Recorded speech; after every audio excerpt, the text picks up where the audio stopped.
शुरू करें। आ जाइए दोस्त मेरे, चलें। आज जो क्वेश्चन हम दिए हैं दोस्त मेरे, ये ट्रेंडिंग क्वेश्चंस हैं और बेसिक कॉन्सेप्ट बहुत सारा हम आपका क्लियर कर देंगे, रिवाइज भी कर देंगे, जहां जहां कचरा होगा उसको साफ भी कर देंगे। तत्कालिक वेग और औसत वेग क्या होता है? तत्कालिक वेग होता है किसी निश्चित समय पर के वेग को तत्कालिक वेग कहते हैं, और औसत दो या दो से अधिक का जो औसत होगा उसी को क्या कहते हैं? औसत वेग। अब बढ़िया से देखिए, दुए को क्वेश्चन अगर पूछता है, एक मान लीजिए 2 मीटर पर सेकंड है, एक मान लीजिए 2 मीटर पर सेकंड है, ये भी 2 मीटर पर सेकंड है, और ये 2 मीटर पर सेकंड है, तो देखो हर समय वेग का मान समान है कि अलग अलग? ये दोनों का औसत निकालोगे, औसत वेग निकालोगे, 2+2/2 बराबर कितना हो जाएगा? 2 मीटर पर सेकंड। ये दोनों का भी औसत निकालोगे तो आ जाएगा 2+2/2 बराबर कितना हो जाएगा? औसत वेग अगर इसका निकालोगे, औसत वेग निकालोगे तो औसत वेग इसका कितना हो जाएगा? 2 मीटर पर सेकंड। अब बढ़िया से देख लो, किसी निश्चित समय पर का वेग तत्कालिक वेग कहलाता है। दोस्त एग्जाम हॉल में ना छोटा छोटा क्वेश्चन ही गलत होता है, जो बाद में तुम पछताते रह जाते हो, लगता है वो साला ये मारना था, मिस हो गया। ऐसा होता है कि नहीं? उसी को ठीक करना होता है लास्ट के 10 दिनों में। कहते हैं दोस्त मेरे, 2 मीटर पर सेकंड, 2 मीटर पर सेकंड, 2 मीटर पर सेकंड, ये सब जगह तत्कालिक वेग हर जगह क्या है? समान। तत्कालिक वेग हर जगह क्या है? समान। औसत वेग निकालोगे तो औसत वेग जो है वो तत्कालिक वेग के क्या है? बराबर। औसत वेग तत्कालिक वेग के क्या है? बराबर। या आप ये भी कह सकते हैं, अगर तत्कालिक वेग समान हो तो औसत वेग समान होगा। या दूसरा लाइन कह सकते हैं, तत्कालिक वेग समान तब होगा जब एक समान वेग से जाएगा। या आप तीसरा लाइन ये भी कह सकते हैं, तत्कालिक वेग समान है तो त्वरण का मान 0 होगा। बोलो, देखो कितना सारा लाइन इससे बन सकता है। तत्कालिक वेग समान है तो, या एक समान वेग है तो त्वरण का मान कितना होगा? 0। और तत्कालिक वेग औसत वेग के समान है तो त्वरण का मान कितना हो जाएगा? 0। त्वरण होता है वेग में परिवर्तन की दर को त्वरण कहते हैं। तो यहां पर दोस्त मेरे, वेग में परिवर्तन नहीं हो रहा तो त्वरण होगा? वेग में परिवर्तन नहीं हो रहा तो त्वरण होगा? तो यहां बता दो क्या हो जाएगा? What is the answer? शून्य त्वरण हो जाएगा। जब तत्कालिक वेग औसत वेग के बराबर होगा तो क्या हो जाएगा? शून्य त्वरण। त्वरण दो जगह शून्य होगा, एक जगह तत्कालिक वेग औसत वेग के बराबर होगा तब, और दूसरा एक समान वेग होगा तब। ये दोनों जगह पर त्वरण का मान क्या होगा? शून्य। और तीसरा, कोई बल नहीं लगेगा तब। अगर कोई बल नहीं लगेगा तो त्वरण का मान क्या हो जाएगा? शून्य। चौथा, निर्वात में जी का मान क्या होता है? त्वरण का मान क्या होता है? शून्य होता है। पांचवा, अंतरिक्ष में त्वरण का मान क्या होता है? शून्य होता है। तो लिखिएगा, त्वरण शून्य होता है जब बल 0 होगा, जब एक समान वेग होगा, और जब औसत वेग बराबर तत्कालिक वेग होगा, और गुरुत्वीय त्वरण का मान शून्य होगा। निर्वात में, अंतरिक्ष में।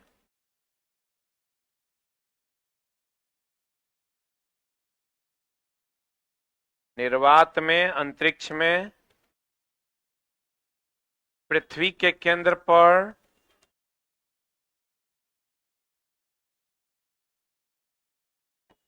17 गुनी से अधिक स्पीड करने पर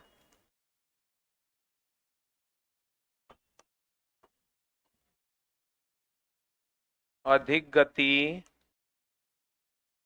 करने पर विषुवत रेखा पर, विषुवत रेखा पर, और जहां जहां जी का मान 0 होगा वहां वहां डब्ल्यू का मान क्या होगा? 0। क्योंकि डब्ल्यू बराबर क्या होता है? mg। डब्ल्यू बराबर क्या होता है? mg।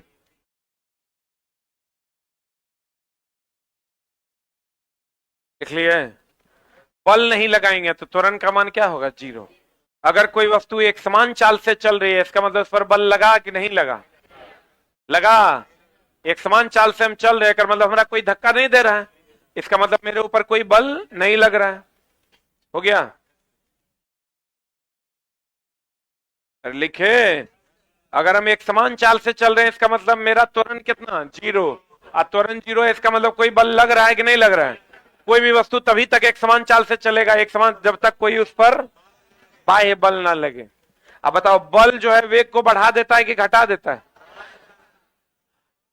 दोनों करता है। अगर गति की दिशा में लगेगा तो बढ़ा देगा, गति के विपरीत लगेगा तो घटा देगा।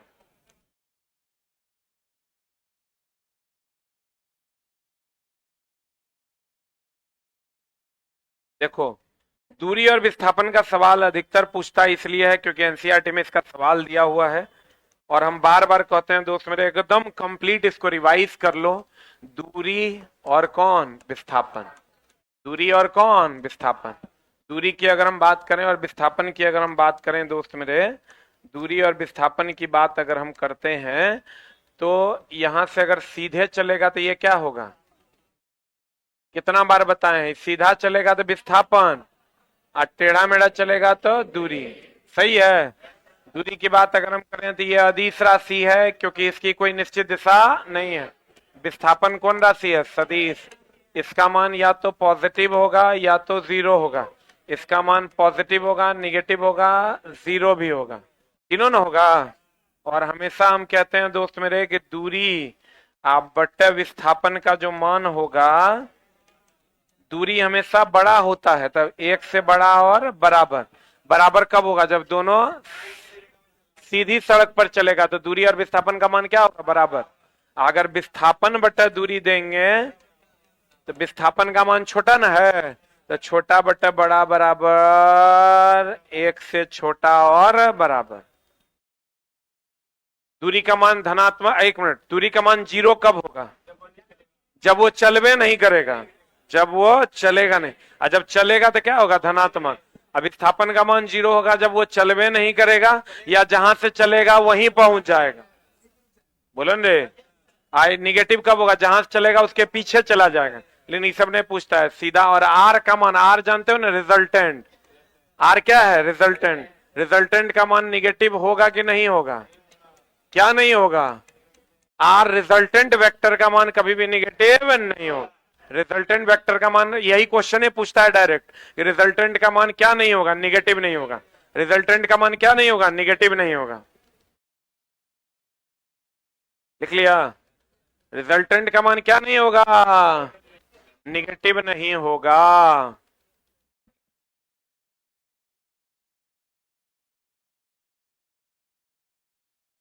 रिजल्टेंट का मान क्या नहीं होगा? निगेटिव नहीं होगा। दूरी बटा विस्थापन is greater than equal to 1, विस्थापन बटा दूरी is less than equal to 1। दूरी बटा विस्थापन, दूरी बड़ा होगा ना, देख के मारना। और रिजल्टेंट में का मैग्नीट्यूड कभी भी निगेटिव नहीं होगा। विस्थापन धनात्मक, ऋणात्मक, शून्य तीनों होगा। और दूरी या तो धनात्मक होगा या तो क्या होगा? शून्य होगा। क्लियर है?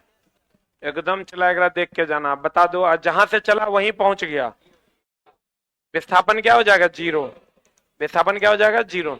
एक वस्तु ऊपर की ओर फेंका जाता है या 100 मीटर की ऊंचाई तक जाता है और फिर फेंकने वाले के पास आ जाता है तो विस्थापन का मान कितना हो जाएगा? जीरो।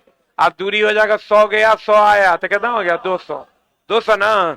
अगर कोई जहां से चला, अगर आपको विस्थापन निकालना है, प्रारंभिक बिंदु पे कलम रखना है और अंतिम बिंदु को मिला देना है। अगर मान लो यहां से एक चक्कर लगाता तो यहां से चला फिर यहीं पहुंच गया, तो यहां से चला फिर यहीं पहुंच गया तो विस्थापन का मान कितना? जीरो।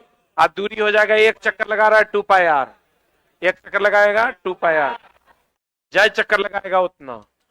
एक कण एक समान वेग से गतिमान है, देख लो फिर वही क्वेश्चन है। एक समान वेग से गतिमान है मतलब 2 मीटर पर सेकंड, 2 मीटर पर सेकंड, 2 मीटर पर सेकंड से गतिमान है। तो कण की गति के संबंध में से कौन सा कथन सत्य है? बताइए कौन सा कथन सत्य है? एक समान रूप से अगर गतिमान है तो इसकी चाल शून्य है।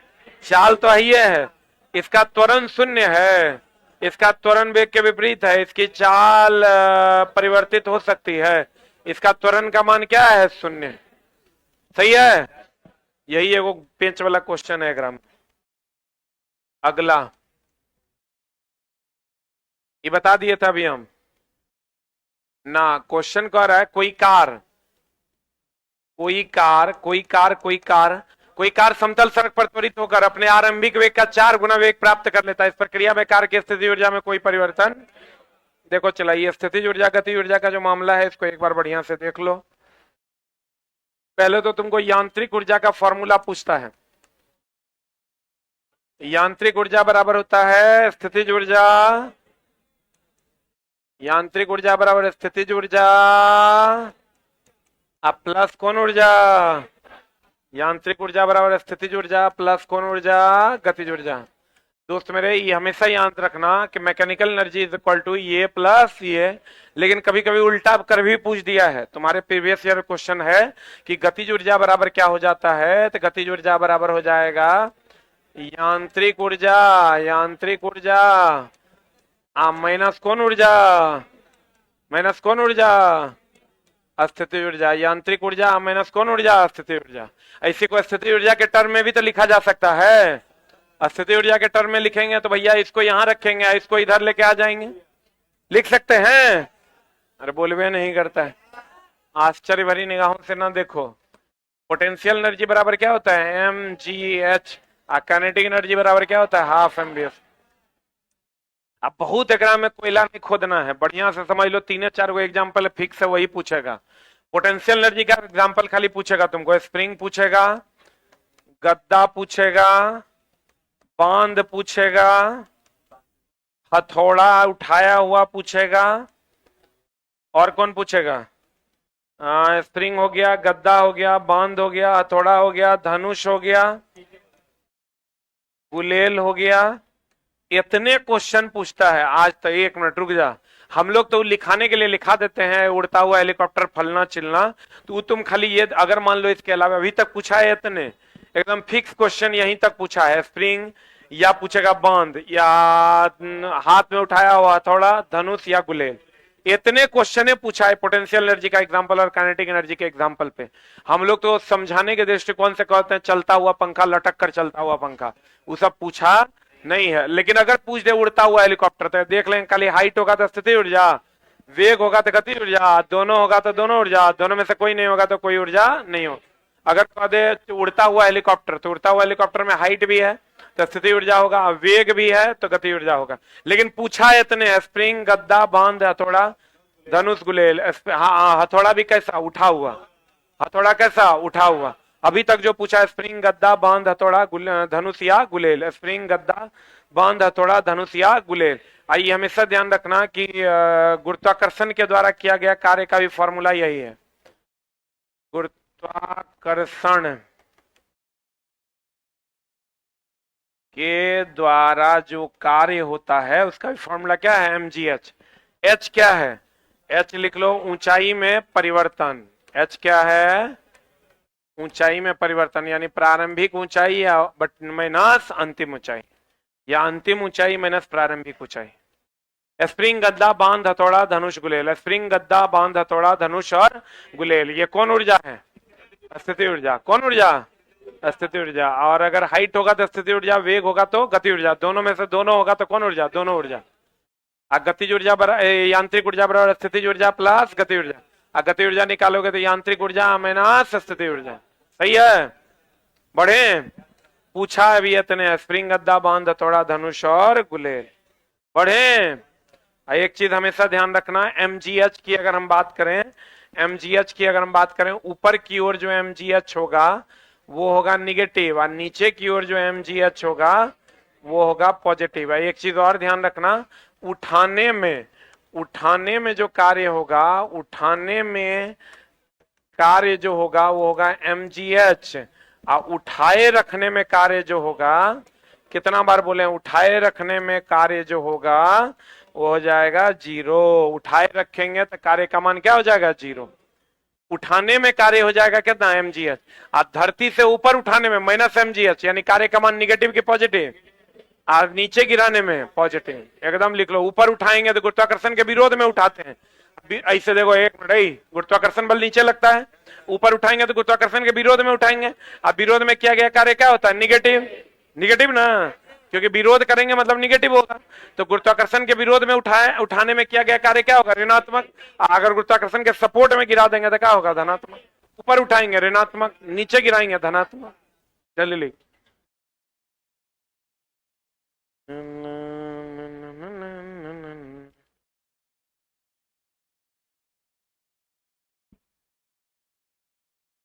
हो गया। ऊपर उठाएंगे तो निगेटिव, ऊपर उठाएंगे तो निगेटिव, ऊपर उठाएंगे निगेटिव। पढ़े? ऊपर उठाएंगे तो क्या? निगेटिव। एक चीज और जान लो दोस्त मेरे, कि पावर का जितना फॉर्मूला है, शक्ति बराबर कार्य बटा समय, या M G H by T, यही फॉर्मूला लगता है हमेशा। सीडी वाला क्वेश्चन देगा तो एच को खाली बदलना ना भूलना, न तो गड़बड़ हो जाएगा। शक्ति बराबर क्या होता है? कार्य बटा समय, एम जी एच। और कार्य बराबर क्या होता है? F S cos theta, F S cos theta. आइए हमेशा ध्यान रखना, थीटा का मान अगर 90 डिग्री होगा तो कॉस 90 जीरो होता है, कार्य का मान क्या होगा? जीरो। थीटा का मान अगर 0 डिग्री होगा तो कॉस 90 होता है, कॉस 0 होता है 1, जो महत्तम मान है, जिसमें कार्य का मान क्या होगा? महत्तम। और थीटा का मान अगर 180 डिग्री होगा, जब बल और विस्थापन के बीच का कोण है थीटा, थीटा का मान 180 डिग्री हो जाएगा, कार्य का मान क्या होगा? ऋणात्मक। और ये ऋणात्मक कार्य किसके कारण होता है? घर्षण बल के द्वारा। अगर कोई आदमी बोझा लेकर जा रहा है, थीटा का मान 90 होगा, कार्य का मान क्या होगा? 0। धक्का लगाएंगे तो विस्थापन का मान 0 होगा, कार्य का मान क्या होगा? 0। अगर कोई आदमी दो ऑप्शन दे देखिए, एक आदमी बैठ कर पढ़ रहा है, एक आदमी बोझा लेकर जा रहा है, किसमें कार्य 0 होगा? जो आदमी बैठ कर पढ़ रहा है उसमें कार्य 0 होगा, क्योंकि उसका विस्थापन एग्जैक्ट क्या होगा? 0। जो आदमी चल रहा है उसका थीटा कभी 90 हो भी सकता है और नहीं भी हो सकता है। पढ़े? थीटा का मान 90 डिग्री, कार्य का मान कितना? 0। थीटा का मान 0 डिग्री, कार्य का मान कितना? महत्तम। थीटा 180, कार्य का मान कितना? ऋणात्मक। थीटा 180 होगा, कार्य का मान क्या होगा? ऋणात्मक। और ऋणात्मक कार्य किसके कारण होता है? घर्षण बल के द्वारा। क्योंकि घर्षण में गति भैया इधर होता है, घर्षण बल इधर होता है। घर्षण बल इधर में होता है, अरे बोल लो, घर्षण बल इधर में होता है। दोनों एक दूसरे के क्या होता है? विपरीत। कोई स्टाफ है वहां? ऊपर में देखो तो कैबिन में बोलना सर का मोबाइल सर मांग रहे हैं, चार्ज में लगा हुआ हो गया? अरे हुआ? तुमको जो दोस्त पूछेगा ना, यही वाला कंडीशन भी पूछेगा, ये वाला भी पूछेगा, ये वाला भी पूछेगा, तीनों पूछता है। कार्य का मान ऋणात्मक कब होता है? कार्य, शक्ति और ऊर्जा। यहां आंसर बता दो क्या होगा? कोई कार किसी समतल सड़क पर त्वरित होकर आरंभिक वेग का 4 गुना, तो स्थिति ऊर्जा में कोई परिवर्तन होगा?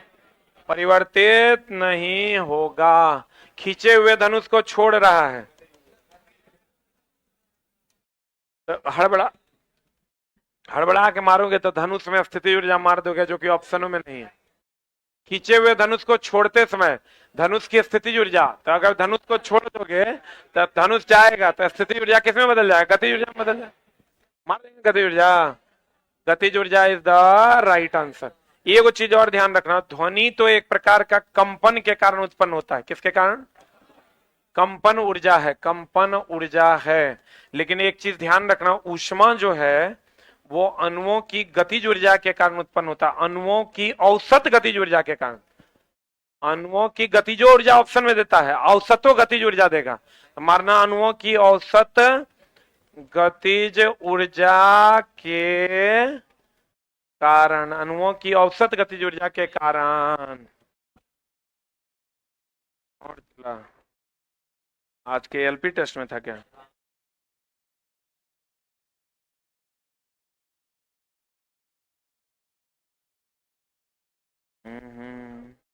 जल्दी लिख।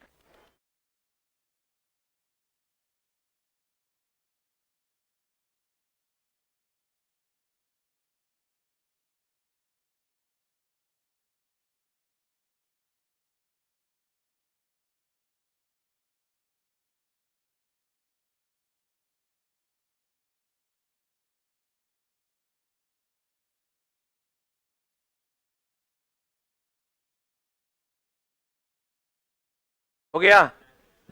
देखो, ऊष्मा पूछता है क्वेश्चन, ऊष्मा क्या है? अणुओं की औसत गतिज ऊर्जा के कारण ऊष्मा उत्पन्न होता है। गतिज ऊर्जा के कारण नहीं, औसत गतिज ऊर्जा के कारण उत्पन्न होता है। कहते हैं एकांक दूरी पर स्थित एकांक द्रव्यमान के बीच आकर्षण बल। ये चला, ये क्वेश्चन खूब अभी ट्रेंडिंग में है। एफ बराबर फॉर्मूला क्या होता है? G m1 m2 बटा आर स्क्वायर। इसमें दो टाइप का क्वेश्चन है जो पूछा जा रहा है। पहला टाइप ये है कि एफ बराबर फॉर्मूला देखो क्या होता है, G m1 m2 बटा आर। इसको अगर हम m1 m2 M1 M2 को एक मान ले, R को भी एक मान ले। M1 M2 को क्या मान ले? एक। और R को भी क्या मान ले? एक। तो F बराबर क्या हो जाएगा? G। इसको डिफाइन कैसे करते हैं? इसको डिफाइन करते हैं दोस्त मेरे, इसको डिफाइन करते हैं एकांक दूरी पर स्थित एकांक द्रव्यमान की वस्तु पर लगने वाला बल सार्वत्रिक गुरुत्वाकर्षण नियतांक के क्या होता है? बराबर। एक तो ये ट्रेंडिंग क्वेश्चन है, दूसरा है P बराबर फॉर्मूला क्या होता है? VI।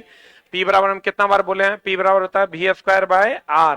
P बराबर V स्क्वायर बाय R। इसको हम लिख सकते हैं वोल्ट एम्पियर। क्या लिख सकते हैं? वोल्ट एम्पियर लिख सकते हैं, वोल्ट एम्पियर लिख सकते हैं। इसको लिख सकते हैं वोल्ट का स्क्वायर बटा ओम। आई दोनों को क्या लिख सकते हैं? वाट। क्या लिख सकते हैं? आई ये वो क्वेश्चन जो शक्ति बराबर मान लो अगर कार्य बटा समय है, शक्ति बराबर क्या है? कार्य बटा समय। तो ये वो नया टाइप का जो क्वेश्चन है उसमें है 1 वाट बराबर 1 जूल बटा 1 सेकेंड। ऐसा रिलेशन दे देगा, कहेगा कौन सा सही है। तो शक्ति का हो गया वाट, कार्य का हो गया जूल, यहाँ हो जाएगा सेकेंड, यहाँ हो जाएगा क्या? सेकेंड। शक्ति बराबर कार्य बटा समय, 1 वाट बराबर 1 जूल बटा 1 सेकेंड। एगो ये टाइप हो गया, एगो ये टाइप हो गया, एगो ये टाइप हो गया, यही 3 टाइप पूछता है।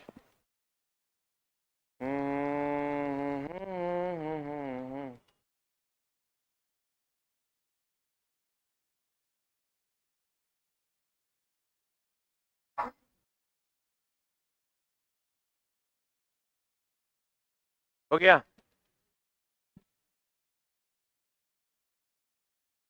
शक्ति बराबर फॉर्मूला क्या हो जाएगा? कार्य बटा समय। 1 वाट बराबर 1 जूल बटा 1 सेकेंड। तीनों ट्रेंड समझ में आ गया ना?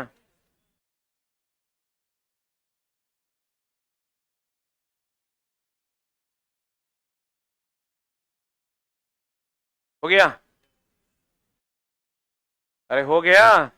इसको देखो कैसे पूछेगा, इसको पूछेगा एकांक दूरी पर स्थित एकांक द्रव्यमान वाले पिंड पर लगने वाला गुरुत्वाकर्षण बल सार्वत्रिक गुरुत्वाकर्षण नियतांक के बराबर होता है। या यहां पूछ देगा बताओ निम्न में से कौन शक्ति का मात्रक है? एक ऑप्शन दे देगा वोल्ट एम्पियर। तो वोल्ट एम्पियर शक्ति का मात्रक है कि नहीं है? क्योंकि वोल्ट एम्पियर ही किसके बराबर? वाट के। और यहां पूछ देगा निम्न में से कौन सा संबंध सही है? 1 वाट बराबर 1 जूल बटा 1 सेकेंड, 1 वाट बराबर 1 जूल बटा 1 मीटर, 1 वाट बराबर 1 अर्ग बटा 1 सेंटीमीटर, कुछ इस टाइप का सवाल दे देगा और आपको कहेगा बताइए कौन सा सही है। बना दीजिएगा। एकांक दूरी पर स्थित एकांक द्रव्यमान के बीच आकर्षण बल किसके बराबर होता है? सार्वत्रिक गुरुत्वाकर्षण नियतांक। अब बताओ गुरुत्वाकर्षण बल सभी जगहों पर लागू होता है कि पृथ्वी और सूर्य के बीच लागू होता है? गुरुत्वाकर्षण बल सभी जगहों पर लागू होता है, हर जगह पर गुरुत्वाकर्षण बल लागू होता है। अगला क्वेश्चन देखो क्या कहता है। कहता कोई लड़का डोरी से बंधे पत्थर को किसी क्षैतिज वृत्ताकार पथ पर घुमाता है, यदि डोरी टूट जाए। इसका क्वेश्चन जो तुमको पूछेगा, देखो 2 मिनट में हम तुमको पूरा का पूरा वृत्तीय गति खत्म करते हैं, उससे बाहर क्वेश्चन नहीं जाएगा। वृत्तीय गति की अगर हम बात करें तो वृत्तीय गति में एक लाइन जो सबसे ज्यादा पूछता है, चाल और गतिज ऊर्जा नियत रहता है। चाल और गतिज ऊर्जा क्या रहता है? नियत रहता है। चाल और गतिज ऊर्जा क्या रहता है? नियत रहता है। नियत अचर रहता है। अभिकेंद्र बल का फॉर्मूला होता है mv स्क्वायर बाय आर या m ओमेगा स्क्वायर आर, और अभिकेंद्र त्वरण का फॉर्मूला होता है v स्क्वायर बटा आर। और दोस्त मेरे अगर अगर अगर वेग की दिशा स्पर्श रेखा की दिशा में होती है, जबकि अभिकेंद्र त्वरण और अभिकेंद्र बल की दिशा जो होती है वो किधर की ओर होती है? अभिकेंद्र बल और अभिकेंद्र त्वरण की दिशा केंद्र की ओर होती है, जबकि वेग की दिशा किधर की ओर होती है? स्पर्श रेखा की दिशा में। इसीलिए बॉल अगर ये धागा में बंधा हुआ और ये टूटेगा तो स्पर्श रेखा की दिशा में चला जाएगा। किधर की ओर चला जाएगा? स्पर्श रेखा की दिशा में चला जाएगा। कोई भी वक्र पथ पर अगर घूमता है तो उसे अभिकेंद्र बल बनाने के लिए वक्र पथ को कैसा बना दे? सुनो चला, लिखने का समय नहीं है। वक्र पथ को क्या बना दिया था? ढालनुमा। वक्र पथ पर अधिकतम सुरक्षित चाल भी बराबर √r/g tan थीटा होता है, जहां r वक्र पथ की क्या है? त्रिज्या है, g गुरुत्वीय त्वरण है और tan थीटा क्या है? ढाल है। tan थीटा क्या है? ढाल। अगर कोई पिंड वृत्तीय पथ पर घूमती है तो उसे अभिकेंद्र बल की आवश्यकता होती है। और अगर अगर अगर कोई ग्रह सूर्य के चारों तरफ घूम रहा है तो यहाँ जो अभिकेंद्र बल होगा वो गुरुत्वाकर्षण बल से मिलेगा। कहां से मिलेगा? कहां से मिलेगा? गुरुत्वाकर्षण बल से मिलेगा। अगर इलेक्ट्रॉन नाभिक के चारों तरफ घूम रहा है तो यहाँ जो अभिकेंद्र बल मिलेगा वो विद्युत आकर्षण बल से मिलेगा। कहां से मिलेगा? विद्युत आकर्षण बल से मिलेगा। अगर कोई गाड़ी सड़क पर घूम रही है तो वहां अभिकेंद्र बल घर्षण बल से मिलेगा। और अगर कोई धागे में पत्थर को बांधकर घुमाया जाए तो धागा में तनन बल होता है, ग्रह में गुरुत्वाकर्षण बल होता है, इलेक्ट्रॉन प्रोटॉन में विद्युत आकर्षण बल होता है, धागा में तनाव बल होता है। अगर कोई पिंड वृत्तीय पथ पर घूमेगी तो उसे अभिकेंद्र बल की आवश्यकता होती है। और हमेशा पूछता है बाहर की ओर पलटेगा कौन पहिया पहले उठेगा, अंदर वाला।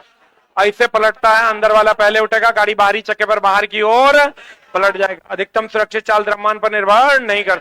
चाल और गति ऊर्जा क्या रहता है, नियत रहता है। अभिकेंद्र बल की दिशा, अभिकेंद्र बल की दिशा किधर की ओर होती है, केंद्र की ओर होती है। अभिकेंद्र त्वरण की दिशा किधर की होती है, केंद्र की ओर।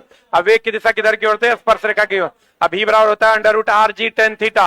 वक्र पथ को ढालनुमा बनाया जाता है अभिकेंद्र बल प्राप्त करने के लिए। और इसके बराबर तथा विपरीत एक बल लगता है जिसे हम अपकेंद्र बल कहते हैं। कौन बल कहते हैं, अपकेंद्र बल कहते हैं। अपकेंद्र बल को केंद्रापसारी बल भी कहते हैं, केंद्रापसारी बल। और अभिकेंद्र बल को केंद्राभिसारी बल कहते हैं, केंद्राभिसारी बल कहते हैं। यह अपकेंद्र बल एकमात्र ऐसा बल है जो कैसा बल है, काल्पनिक बल है, जो न्यूटन के तीसरे नियम की सत्यता को बचाने के लिए किधर की ओर लगता है, बाहर की ओर। तो कौन सा बल काल्पनिक बल है, अपकेंद्र बल। कौन सा बल केवल गुरुत्वाकर्षण का बल है, गुरुत्वाकर्षण बल। सबसे कमजोर बल गुरुत्वाकर्षण बल। कौन सा बल है जो छीन बल है, घर्षण बल। और सबसे मजबूत बल नाभिकीय बल, सबसे मजबूत बल नाभिकीय बल, सबसे मजबूत बल नाभिकीय बल। अपकेंद्र बल बाहर की ओर लगता है कि अंदर की ओर। इसका एग्जांपल है दूध से मक्खन का अलग होना, वॉशिंग मशीन में कपड़े का साफ होना। दूध से मक्खन का अलग होना, वॉशिंग मशीन में कपड़े का साफ होना। दूध से मक्खन का अलग होना, वॉशिंग मशीन में कपड़े का साफ होना। किसका एग्जांपल है, अपकेंद्र बल का। कोई भी पिंड वृत्तीय पथ पर घूमेगी उसे अभिकेंद्र बल की आवश्यकता होती है। अगर अभिकेंद्र बल ग्रह घूम रहा है तो गुरुत्वाकर्षण बल के बराबर, गाड़ी घूम रहा है तो घर्षण बल, धागा घूम रहा है त्वरण बल, इलेक्ट्रॉन घूम रहा है विद्युत आकर्षण बल के बराबर होता है। एक समान चाल से अगर कोई पिंड वृत्तीय पथ में घूम रहा है तो चाल और गति ऊर्जा नहीं बदलता है। क्लियर है, इतने तुमको वृत्तीय गति में पढ़ना है। अब यहाँ इस क्वेश्चन पे आ जाओ। और क्वेश्चन क्या कहता है, देखो कोई लड़का डोरी से बंधे पत्थर में क्षैतिज पथ पर घुमा रहा है। और ये जो पत्थर है, ये दोस्त मेरे कहता है यदि डोरी टूट जाएगा तो ये स्पर्श रेखा की दिशा में चला जाएगा, चला जाएगा। कहने है सी नंबर। चाल और गति ऊर्जा बदलेगा कि नहीं बदलेगा, बदलेगा, बदलेगा। कब कहा जाएगा कोई पिंड मुक्त रूप से गिर रहा है, कोई बल नहीं लगेगा, मुक्त रूप से गिरेगा, मुक्त रूप से गिरेगा, कोई बल नहीं लगेगा। अगर ऊपर से नीचे गिरेगा प्रारंभिक वेग 0, नीचे से ऊपर जाएगा अंतिम वेग 0, और नीचे से ऊपर जाए कि ऊपर से नीचे जाए। हमेशा हम बोले जी। और कुल ऊर्जा का मान, कुल ऊर्जा का मान क्या रहेगा, नियत। एक चीज और ध्यान रखें, अगर आधा पर रहेगा तो पोटेंशियल एनर्जी भी आधा 50% होगा, और काइनेटिक एनर्जी भी क्या होगा, 50% होगा। अगर कितना ऊंचाई पर रहेगा, h/2। अगर ये नीचे से ऊपर जा रहा है तो हाइट बढ़ रहा है, इसलिए स्थिति ऊर्जा का मान बढ़ेगा, गति ऊर्जा का मान घटेगा। ऊपर से नीचे आ रहा है, पोटेंशियल एनर्जी mgh होता है, h का मान घटेगा, पोटेंशियल एनर्जी का मान घटेगा, काइनेटिक एनर्जी का मान बढ़ेगा। और कुल ऊर्जा का मान क्या रहेगा, नियत रहे। आधा पर रहेगा, आधा स्थिति ऊर्जा, आधा गति ऊर्जा। अगर कोई पिंड ऊपर से नीचे आ रहा है तो स्थिति ऊर्जा जो इसका होगा वो गति ऊर्जा में बदल जाएगा। और अगर कोई पिंड नीचे से ऊपर जा रहा है तो गति ऊर्जा जो होगा स्थिति ऊर्जा में बदल जाएगा। बोलेंगे अगर आधी ऊंचाई पर रहेगा तो आधा स्थिति ऊर्जा और आधा गति ऊर्जा। आधा स्थिति और आधा क्या होगा, आधा स्थिति और आधा क्या होगा, गति ऊर्जा। और नीचे से ऊपर जाएगा तो बताओ स्थिति ऊर्जा बढ़ेगा, हाइट बढ़ेगा तो स्थिति ऊर्जा का मान बढ़ेगा और गति ऊर्जा का मान घटेगा। ऊपर से नीचे आएगा, हाइट घटेगा, हाइट घटेगा, स्थिति ऊर्जा घटेगा, गति ऊर्जा का मान बढ़ेगा। आधा पर रहेगा, आधा पोटेंशियल एनर्जी, आधा काइनेटिक एनर्जी। नीचे से ऊपर जाओ या ऊपर से नीचे जाओ, गुरुत्वीय त्वरण का मान और कुल ऊर्जा का मान हमेशा नियत रहेगा। ऊर्जा संरक्षण का सिद्धांत कहता है ऊर्जा ना तो उत्पन्न की जा सकती है ना नष्ट की जा सकती है। ऊर्जा एक रूप से दूसरे रूप में बदली जा सकती है।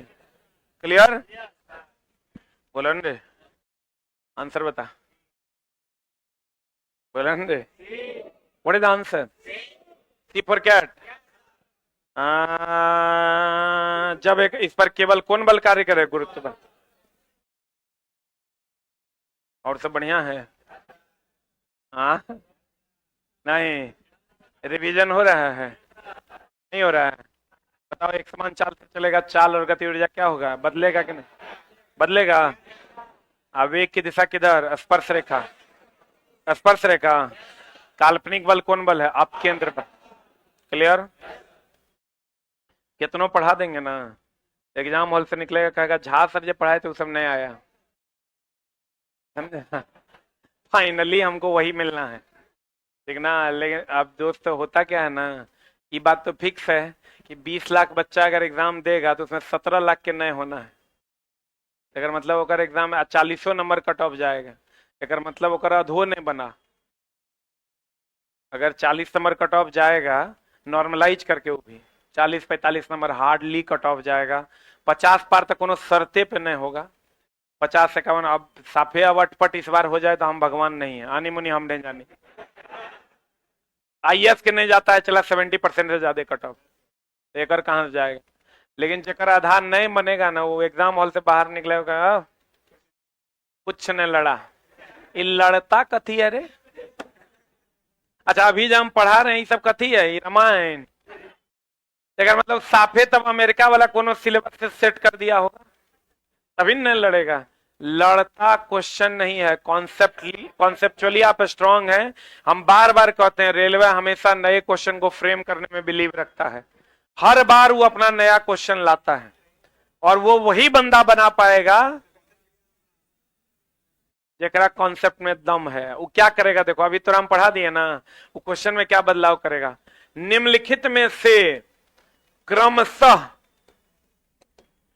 डैश बल क्षीण बल है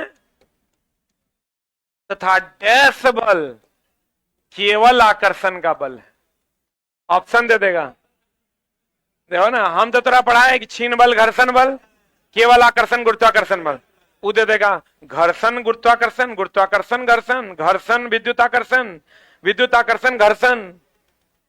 साले ही कुछ ही पूछ दल को रे। अच्छा चला, जो साइंस तुम पढ़ रहे हो ना, ये साइंस अमेरिका में भी यही पढ़ता है लोग, जर्मनी भी चले जाओगे तो यही पढ़ता है। इतिहास सबका अलग अलग होता है, साइंस यही होता है। अब बच्चा क्या, बहुत बच्चा तो अब एडमिट कार्ड आने के बेरी आया है तो बहुत बच्चा आके नीचे बैठा है, जाके देखना अभी नीचे है 6-7 को। आऊ चला रूम खोजने के विचार में है, खोजिए लेगा रूम, इस बार नौकरी ले लेगा। हमरा कर कोनो बैच दीजिए। अब अगर हम कौन बैच देंगे, सब बैच 3 दिन में खत्म होने वाला है। कहता कोनो बैच नहीं है आपके पास, खाली रेलवे रेलवे करते हैं आप, आपके पास तो बैचे नहीं। हम बोले भाई 10 दिन बचा है परीक्षा को। कहता सर 10 दिन जे होगा उहे के लिए बैच दीजिए, ठीक ना। अब ऐसनो यूनिक पीस सब आया है तो हम बोले पिछले बार बहुत टकराया था, इस बार एगो मात्रे टकराया, और हाथ में जो है चूना लगले है, चूना कत्था। हम देखे तो हम पिछले बार का हमको याद आ गया। हम बोले ई रे, बोलता हाँ सर पान दुकान था गांव में। सोचे 1 महीना देखते हैं, 1 महीना तैयारी नहीं करते हैं, 1 महीना देखते हैं। अभी मेरे पास चला, अभी जो वीडियो तुम देखा होगा, अभी वो लड़का रेलवे में उसका डाले हैं, जितना जॉब में है ना सब उठ के चला है 15 दिन का छुट्टी लेके, 15 दिन में कबाड़ देंगे। अब तोरा बता रहे हैं जितना बच्चा जॉब में है ना, 2% के जॉब होना है, तब वो लोग भूल गया है, कुछ उसको याद नहीं है। वो सब अभी पूछेंगे बल का बीमा बताओ तो वो कहता है अच्छा सर एक बार रिवीजन करने नहीं दीजिए। पढ़ाई किसी के बाप का नहीं है, आज हम छोड़ देंगे कल पढ़ाई हमको छोड़ दे, 10 दिन हम छोड़ देंगे चला, 11वां दिन आएंगे तो अभी 4 लाइन बता रहे हैं तो 3 लाइन बता के जाएंगे, 1 महीना छोड़ देंगे तो 1 लाइन बता के जाएंगे, अगला 2 लाइन हमको पढ़ के आना पड़ेगा। ये जो फ्लो है वो सब खत्म हो जाएगा। इसलिए दोस्त मेरे आप एकदम टेंशन नहीं लीजिए, और भांति भांति के बच्चे होंगे। आप खाली अपनी तैयारी बढ़िया से कीजिए और अपना एक सीट पक्का कीजिए। अगला कहता है गुरुत्वाकर्षण के द्वारा किया गया कार्य निर्भर करता, अभी तुरंत बताए थे, गुरुत्वाकर्षण के द्वारा किया गया कार्य mgh, और ये क्या है? ऊंचाई में अंतर ना, वस्तु के आरंभिक और अंतिम ऊर्ध्वाधर ऊंचाइयों में अंतर, यही ना। अगला ऊपर जाएगा तो कार्य का मान धनात्मक ऋणात्मक, अरे बोल दोस्त मेरे, ये द्रव्यमान और भार में अंतर बहुत पूछवे करेगा। एक चीज एकदम ध्यान रखना, ये पृथ्वी है, क्या है ये? यहां पर द्रव्यमान क्या है? m, त्रिज्या क्या है? r। तो बताओ यहां पर जो गुरुत्वीय त्वरण भार का मान होगा W बराबर क्या होगा? mg। यहां पर द्रव्यमान होगा m, द्रव्यमान क्या होगा? m। चंद्रमा पर जाओगे तो हम बोले हैं W बराबर हो जाएगा mg/6, क्योंकि यहां पर अगर गुरुत्वीय त्वरण का मान द्रव्यमान m, गुरुत्वीय त्वरण g होगा तो यहाँ द्रव्यमान m लेकिन गुरुत्वीय त्वरण g/6 होगा। यहां जो द्रव्यमान होगा, अगर यहां पर पृथ्वी पर द्रव्यमान है 10 किलोग्राम, तो चंद्रमा पर भी द्रव्यमान कितना होगा? 10 किलोग्राम। इसका मान पूरे ब्रह्मांड में कहीं नहीं बदलता है, हर जगह क्या रहता है? नियत रहता है। भार W बराबर क्या होता है? mg। इसका मान यहाँ g है, तो चंद्रमा पर इसका मान g, गुरुत्वीय त्वरण का मान g/6 है। यानी इसका छठा भाग यहाँ होगा भार, और इसका छगुना भार यहाँ होगा। यानी यानी यानी यानी अगर हम इसका भार यहाँ कहते हैं 600 न्यूटन, तो इसका छठा भाग यहाँ होगा 100 न्यूटन। और अगर यहाँ कहते हैं हम 300 न्यूटन, तो इसका छगुना यहाँ होगा 1800 न्यूटन। लेकिन यहां अगर 10 केजी होगा तो यहां भी क्या होगा? 10 केजी होगा। देख लो, यहां अगर 10 केजी होगा तो यहां भी क्या होगा? 10 केजी। यहां अगर 100 न्यूटन तो यहां भी कितना? 600 न्यूटन। यहाँ 600 तो यहाँ 100। इसका छगुना यहाँ और इसका छठवां यहाँ, बोलवे नहीं करेगा। और दोस्त मेरे, हमेशा ध्यान रखना, द्रव्यमान और भार में अगर हम अंतर की बात करें, तो द्रव्यमान और भार में अगर हम अंतर की बात करें, द्रव्यमान एक अदिश राशि है, इसकी कोई दिशा नहीं होती। इसका SI मात्रक क्या है? इसका SI मात्रक क्या है? केजी। और ये कैसा रहता है? नियत। भार की बात करोगे, ये कौन राशि है? सदिश राशि। इसका SI मात्रक न्यूटन। और ये बदलता है कि नहीं बदलता? क्योंकि W बराबर होता है mg। g का मान बदलेगा, W का मान क्या होगा? बदलेगा। ये एकदम ध्यान रखना कि यहाँ इसका छठा भाग भार यहाँ और इसका छगुना यहाँ। ऐसे भी चंद्रमा छोटा है, छोटा पे भार घट जाएगा और घट के छठा भाग हो जाएगा। और पृथ्वी बड़ा है तो यहाँ पर भार छगुना हो जाएगा। और द्रव्यमान जो यहाँ रहेगा वही यहाँ रहेगा। द्रव्यमान एक अदिश राशि है, मात्रक केजी है, नियत रहता है। भार सदिश राशि है, मात्रक न्यूटन है। और ये क्या होता है? बदलता है। किसका मान अलग अलग जगह पर अलग अलग होता है? भार का।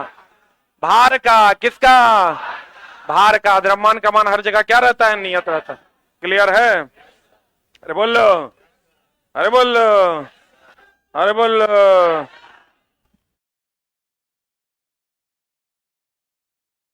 ये माए,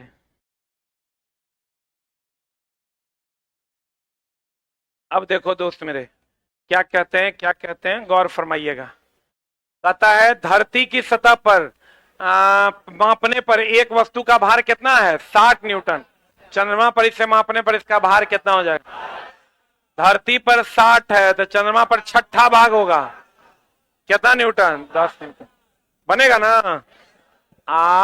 निम्नलिखित में से भौतिक परिवर्तन, भौतिक मिल जाए वो भौतिकी, ना मिले वो रासायनिक। मिल जाए वो भौतिकी, ना मिले वो रासायनिक। मिल जाए वो भौतिकी, ना मिले वो रासायनिक। मतलब अगर परिवर्तित होने के बाद मिल जाएगा तो भौतिकी, और नहीं मिलेगा तो रासायनिक। परिवर्तित होने के बाद मिल जाएगा भौतिकी, नहीं मिलेगा रासायनिक। मिल जाएगा भौतिकी, नहीं मिलेगा रासायनिक। मिल जाएगा भौतिकी, ना मिलेगा रासायनिक। मिल जाए मतलब पानी से बर्फ बने, बर्फ से फिर पानी बन जाए। मिले कि ना मिले? मिल जाए वो भौतिकी, ना मिले वो रासायनिक। जंग लग गया, नहीं मिलेगा रासायनिक। पानी बर्फ बन गया, बर्फ फिर पानी बनेगा। भौतिक परिवर्तन कौन सा है? लोहे का पिघलना, फिर से लोहा मिल जाएगा। जंग लगना, लोह छड़ का मोड़ना, मिलेगा। लोह धातु का तार खींचना, फिर से हम लोहा गला के बना सकते हैं। आंसर बता क्या होगा? C. 1 3 4 C for cat is the right answer. निम्न में से कौन सा यौगिक विद्युत का चालन? बाप रे बाप, महाभियाय। देखो, इसका जो क्वेश्चन पूछेगा तुमको विद्युत का चालन के लिए, पहले तो कुचालक पूछेगा। क्या पूछेगा? कुचालक में रबड़ का नाम सुने हो, पोर्सिलीन का नाम सुने हो, माइका का नाम सुने हो। माइका को ही क्या कहते हैं? अभ्रक। क्या कहते हैं? अभ्रक। शुद्ध जल का नाम सुने हो, शुद्ध जल का नाम सुने हो, वर्षा जल का नाम सुने हो, आसूत जल का नाम सुने हो। अरे बोलो, आसूत जल सुने हो, हाइड्रोकार्बन सुने हो, glucose, fructose, maltose, hydrocarbon. Carbohydrate का नाम सुने हो, कार्बोहाइड्रेट हो गया, ग्लूकोज, फ्रुक्टोज, माल्टोज। हाइड्रोकार्बन में जितना पेट्रोलियम पदार्थ है सब क्या है? हाइड्रोकार्बन। हाइड्रोकार्बन में कौन हो जाएगा? पेट्रोलियम पदार्थ। पेट्रोलियम पदार्थ। कार्बोहाइड्रेट में क्या हो जाएगा? Glucose, fructose, maltose. Glucose, fructose, maltose, ये सब क्या है? विद्युत का क्या है? विद्युत का कुचालक। विद्युत का क्या है? कुचालक। विद्युत का क्या है? कुचालक। महा वीवीआई पूछवे करेगा। खाली अबरक के बारे में ध्यान रखना। अबरक अबरक अबरक ऊष्मा का सुचालक है।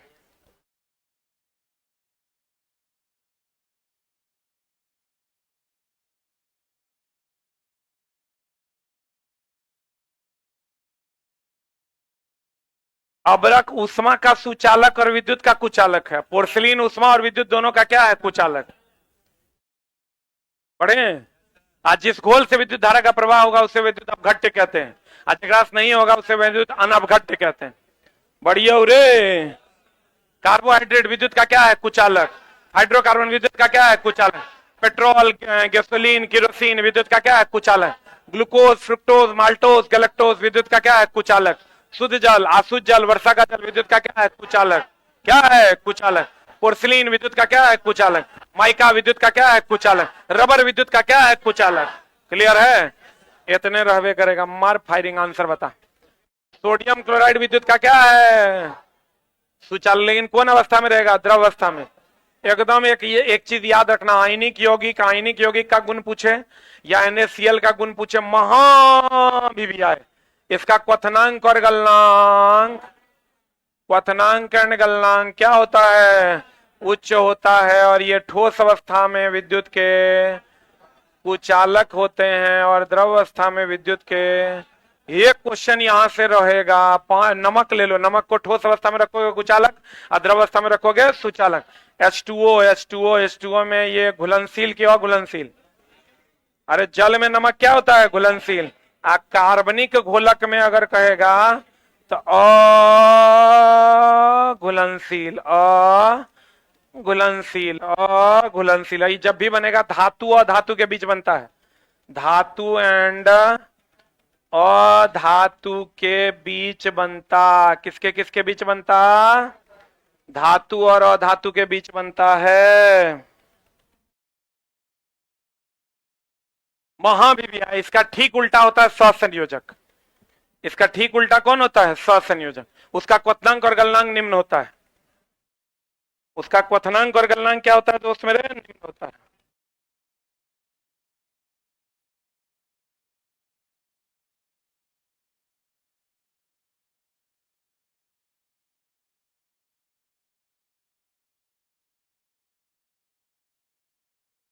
एग्जाम सेंटर कब तक आएगा? सुतल रहेगा कोनो दिन?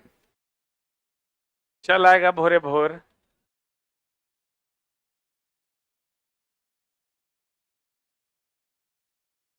बहुत जल्द चला। डेवलपर को हम लगाए हुए हैं। जो बच्चे ऑनलाइन टेस्ट अपने सिस्टम पे घर पे भी देना चाहते हैं या अगल बगल में आपके पास सिस्टम में अवेलेबल होगा तो बहुत कम फीस में आप वहां भी बैठ के टेस्ट मार सकिएगा। हम एक लिंक आपको देंगे, वो आपको कंप्यूटर में इंस्टॉल करना है। सेम विंडो जो TCS का है वो आपके सामने खुल जाएगा। जो टेस्ट यहाँ होता है वही टेस्ट आप वहां मार पाइएगा।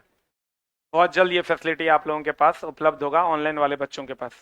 लास्ट टाइम में भी आप 4-5 टेस्ट अगर प्रैक्टिस करना चाहे, बहुत जल्द, हो सकता है कल तक। डेवलपर से हमारी बात नहीं हुई है, कर ही रहा होगा बंदा। बहुत जल्द आपकी सेवा में उपलब्ध होगा। बढ़े? अरे बढ़े। देखो, केरोसिन, अल्कोहल, ग्लूकोज, ये विद्युत का क्या है? कुचालक। अब कहते हैं विज्ञान में कौन सा नियम मिश्रण के गुणों का पालन? हाँ, एक हमारा बहुत बात अभी बताने का मन कर रहा है तोरा। देखो चला, एकदम ध्यान से समझ लो। हम कितना बार बोले हैं यौगिक कौन चला और कौन चला? मिश्रण। तो यौगिक में सब कुछ जो है निश्चित अनुपात। कौन अनुपात? निश्चित अनुपात में मिलाएंगे। आइए, अनिश्चित ना, ये अनिश्चित अनुपात में, अनिश्चित अनुपात में मिलाते हैं तो क्या कहलाता है? मिश्रण। बताओ, इसमें इसके अवयवी तत्वों का गुण मौजूद होता है? अरे जल है, जल इसका एग्जाम्पल है। H2O। इसका एग्जाम्पल क्या है? शरबत। जो क्वेश्चन पूछता है खाली अगर उसकी बात करें तो बोल दें हम। अरे बोल दें हम। देखो, मिश्रण के बारे में क्वेश्चन पूछता है, इसकी संरचना तय नहीं है। मिश्रण हो गया शरबत। शरबत में इसके अवयवी तत्वों का गुण, चीनी का गुण मौजूद होता है। यह अनिश्चित अनुपात में मिला। कथन निष्कर्ष वाला क्वेश्चन में यहां देता है क्वेश्चन। यह अनिश्चित अनुपात में होता है, किसी भी अनुपात में होता है। ये निश्चित अनुपात में होता है। और निश्चित अनुपात का नियम जोसेफ प्राउस्ट ने दिया था। किसने दिया था? निश्चित अनुपात का नियम जोसेफ प्राउस्ट, निश्चित अनुपात का नियम जोसेफ प्राउस्ट, निश्चित अनुपात का नियम जोसेफ प्राउस्ट। इसके अवयवी तत्वों का गुण इसमें मौजूद नहीं रहता है। और ये किस अनुपात में होता है? निश्चित अनुपात में। और इसका सूत्र होता है कि नहीं होता है? होता है। इसका सूत्र नहीं होता। तत्व और यौगिक को शुद्ध पदार्थ कहते हैं, तत्व और यौगिक को शुद्ध पदार्थ कहते हैं, क्योंकि दोनों का सूत्र होता है, मिश्रण का कोई सूत्र नहीं होता, इसलिए इसे अशुद्ध पदार्थ कहते हैं। मिश्रण को कौन पदार्थ कहते हैं? अशुद्ध पदार्थ। मिश्रण को कौन पदार्थ? बताइए इनमें से कौन सा मिश्रण का गुण नहीं है? नहीं है रे, नहीं है। इसकी संरचना तय है, गलत ना है? इसकी संरचना तय नहीं है। महाविद्या इस टाइप का तीनों को क्वेश्चन पूछता है। हम बताते बताते बता भी दिए थे कल। एक संयोजकता वाला कौन है? धातु और अधातु। और कोई भी अस्थायित्व का प्राप्त करता है डुएट और डुप्लेट, ऑक्टेट पूरा करके। डुएट और क्या? ऑक्टेट। डुएट कौन पूरा करता है? हाइड्रोजन और हीलियम। हाइड्रोजन और हीलियम। कौन निम्नलिखित में से कौन सा कथन प्रयोग करने के लिए गलत है? दोस्त मेरे, ये हमेशा ध्यान रखना, तत्व के सूक्ष्मतम कण को क्या कहते हैं? परमाणु। जैसे ओ। यौगिक के सूक्ष्मतम कण को क्या कहते हैं? अणु। जैसे क्या? O2 ना। याद रखना, छोटका के बड़का, बड़का के छोटका, छोटका के बड़का, बड़का के छोटका। परमाणु शब्द का खोज किया था डेमोक्रिट्स ने। और याद रखना, परमाणु शब्द का खोज, शब्द का खोज कौन किया? डेमोक्रिट्स। लेकिन परमाणु का पहला सिद्धांत दिया था थॉमसन ने। पहला सिद्धांत किसने दिया? थॉमसन ने। लेकिन बुनियादी सिद्धांत डाल्टन ने। पहला सिद्धांत थॉमसन, बुनियादी सिद्धांत डाल्टन। आप पता है परमाणु के लिए जो दिया था मामला, एनसीईआरटी में भी दिया था। पहले है कौन? थॉमसन। थॉमसन के बाद डाल्टन। डाल्टन कहता था परमाणु अविभाज्य है। डाल्टन के बाद रदरफोर्ड। रदरफोर्ड के बाद बोरब्यूरी। बोरब्यूरी ने ही ने 2n² का सिद्धांत दिया था। डाल्टन कहता था प्लम पुडिंग का सिद्धांत थॉमसन ने। परमाणु सिद्धांत, बुनियादी सिद्धांत डाल्टन। ये कहता था परमाणु अविभाज्य। रदरफोर्ड कहता था परमाणु क्या है? विभाज्य है। अब बोरब्यूरी के अनुसार महत्तम का इलेक्ट्रॉन की संख्या 2n² होती है। उसी से निकालते KLM में कितना इलेक्ट्रॉन रह सकता है। बोलो, अरे बोलो, पहला सिद्धांत कौन दिया? लेकिन कहेगा बुनियादी सिद्धांत कौन दिया? डाल्टन। बुनियादी सिद्धांत कौन दिया? बुनियादी सिद्धांत, बुनियादी सिद्धांत डाल्टन। पहला सिद्धांत, पहला सिद्धांत, पहला सिद्धांत थॉमसन, थॉमसन, थॉमसन, थॉमसन। अगला, नीचे दिए गए तत्वों में से, नीचे दिए गए तत्वों में से डैश का आकार सबसे बड़ा है। ये हमेशा ध्यान रखिएगा, सबसे छोटा है। इधर से इधर जाएंगे आवर्त में घटता, वर्ग में बढ़ता। लगातार परमाणु संख्या होगा तो आवर्त का होगा, और लगातार नहीं होगा तो किसका होगा? वर्ग का होगा। गौर से देखो, ये 11 है, ये 12 है, ये 13 है, तो इसका मतलब आवर्त में इधर से इधर जाने पर क्या होगा? घटता। सबसे छोटका मांग रहा है, aluminium is the right answer. सही है। अब देखो, ये आवर्त में घटता, वर्ग में क्या होता? बढ़ता। इसके अलावा विद्युत ऋणात्मकता, इलेक्ट्रॉन बंधुता, आयनन विभव आवर्त में बढ़ता और वर्ग में घटता। एक उल्टा होता है, विद्युत ऋणात्मकता, आयनन विभव और इलेक्ट्रॉन बंधुता। बोलन रे। अगला अगला अगला, इसका देखो, किसी का भी द्रव्यमान, किसी का भी प्रतिशत निकालना है ना, तो पूरे का द्रव्यमान निकाल देना है। पूरे का द्रव्यमान हो जाएगा 14, 4 18 प्लस 14 प्लस 48, कितना? 80 ग्राम में नाइट्रोजन का प्रतिशत 14 दूनी कितना? 28। तो कहेंगे 80 ग्राम में 28 ग्राम नाइट्रोजन, इसलिए 1 ग्राम में 28/80, इसलिए 100 ग्राम में 28/80 या गुना 100% नाइट्रोजन।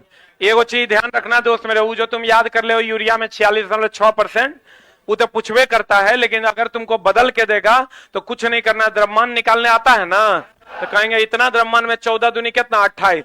अगर कहता ऑक्सीजन का प्रतिशत, कहते इतना द्रव्यमान में 16 तिया कितना? 48। इसलिए 1 में कितना? इसलिए 100 में कितना?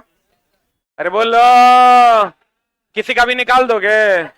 अगर मान लो कैल्शियम फॉस्फेट दे देगा CA3PO4 हॉल 2, फॉस्फोरस का प्रतिशत कहेगा, इसका मान लो द्रव्यमान निकल कर आया x, तो कहेंगे x में कितना फॉस्फोरस, 31 दूनी 62 ग्राम, इसलिए एक में कितना, इसलिए 100 में कितना, अरे बोलो 31 दूनी कितना 62, 31 दूनी कितना 62, निकल जाएगा। निम्नलिखित में से कौन सी संरचना उत्तकों के एरियोलर टिश्यू, एरियोलर टिश्यू का काम है उत्तकों का मदद करना। वसा सबसे अधिक ऊर्जा देता है, कंडरा, कंडरा बोले तो हड्डी और मांसपेशी को क्या करता है, जोड़ता है, और इसका रंग होता है सफेद, इसका रंग क्या होता है, सफेद। उपास्थि कान, नाक और गले की हड्डी उपास्थि की होती है। श्वसन तंत्र को अलग रखने का काम भी कौन करता है, उपास्थि। रिंग या छल्ले करते हैं उपास्थि को मुलायम हड्डी के नाम से जानते। पशु उत्तक नहीं है, बताओ कौन, दृढ़ उत्तक। पौधे के बाहरी सेल को, बाहर में जो छिलका तुमको मृत दिखता है, उसी को हम क्या कहते हैं, दृढ़ उत्तक। अब बाकी तंत्रिका उत्तक जो है, निम्न से कौन सा पशु उत्तक नहीं है, तंत्रिका उत्तक है कि नहीं है। तंत्रिका में ही क्या होता है, न्यूरॉन, क्या होता है, न्यूरॉन। किडनी में क्या होता है, नेफ्रॉन, किडनी में क्या होता है, नेफ्रॉन, किडनी में क्या होता है, नेफ्रॉन।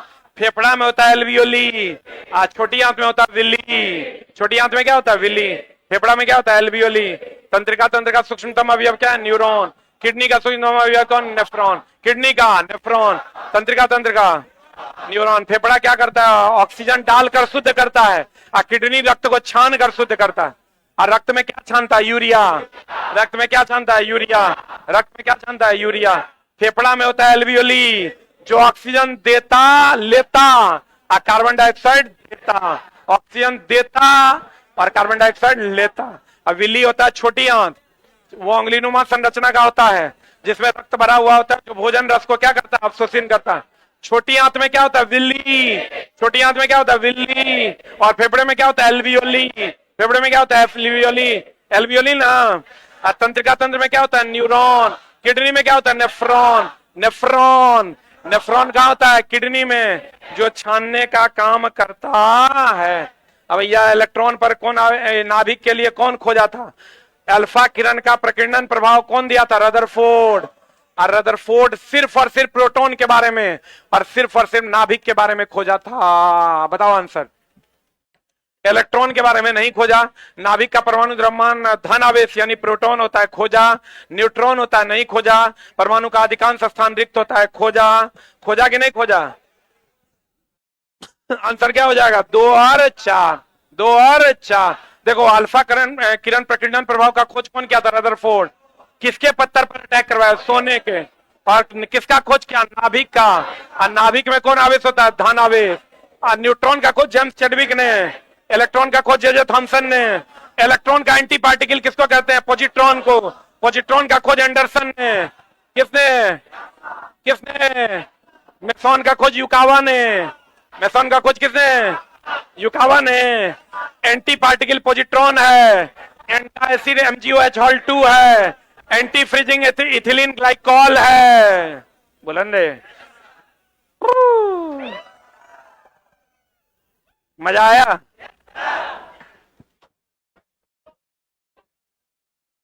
कल आपकी क्लास नियमित समय पर है। एक मिनट, एक स्पेशल अनाउंसमेंट। कल का ग्रुप डी का टेस्ट, सब अपने जगह पे बैठ जाओ। जो लोग भी नीचे बैठे हैं अपने जगह पे बैठ जाओ, नहीं तो CBT 1 नहीं होगा। देख लो फिर, बैठ जाओ मतलब बैठ जाओ। अब मेरा श्राप चला खाली कभी नहीं गया है।